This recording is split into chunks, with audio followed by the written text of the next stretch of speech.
怒不动生安泰啊，人家对你很欢喜，或者对你很生气，但是你的心不动，心我不动，如如不动，无挂无碍，没有增加，没有减少，我不动，那你的身心啊都能够很平安啊，泰就吉祥。我非常的吉祥，很安定，很吉祥，很亲近的意思，哦，对不对呀？如果你对外在的人家对你如何的态度是欢喜你、开心你，或者是人家对你生气，这些对我来讲，我不会受影响啊，不动，好坏不动，法界宽呐。人家对你很好，或者对你很坏啊，你也不动。你也不动，你的心不会受影响，那你走到哪里啊都很自在，很随缘自在。你对我好也好，你对我坏也好，你设计陷害我，或者是你特别疼爱我、关心我，好，我的心如常的，还非常健康正常的这么生活。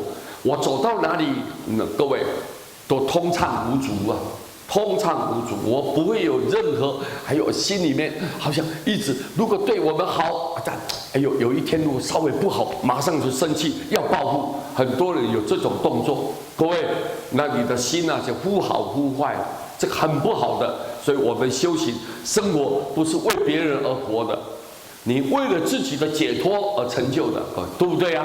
所以应该要注意，好坏要不动。那法界宽，任何地方你都能够很自在啊，得失不动，心自在。你得到也好，你失去也好，我也不动啊，我也不动。我的内心当中，因为知道这个外在本来都是虚幻不实嘛，它是因缘，因缘有缘它就出现，没有缘它就消失了。所以各位，这个你得到这些也是假的，失去也是假的。所以不管你得到也好，失去也好，你的心不动，那你就自在了，就自在了。各位，心自在就很轻松，就会很快乐。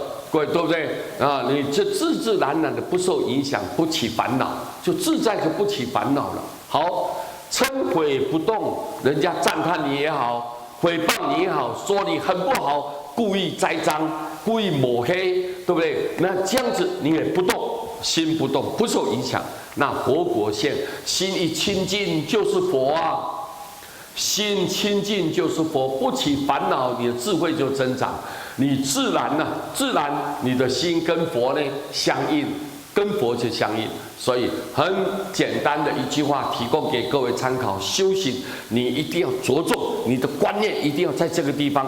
什么？以后如果碰到任何问题，你随时想到，我喜怒不动，我好坏不动，我得失不动，嗔恚不动。好，那你那个心呢，保持一个安然自在、欢喜满足，对不对？那你快快乐乐的过日子。你不但是在生活当中，你是一个让大家羡慕的人，如果不起烦恼，就是一个最有成就的人。然后更重要，你的灵魂没有污染，以后你到好的地方去，各位，你看人家更是羡慕你哦，更是羡慕。所以各位，我们应该要懂得，这是我们心态上应该要有个认知。应该要有个认知，今天很高兴提供给大家参考啊！祝大家吉祥如意啊！阿弥陀佛。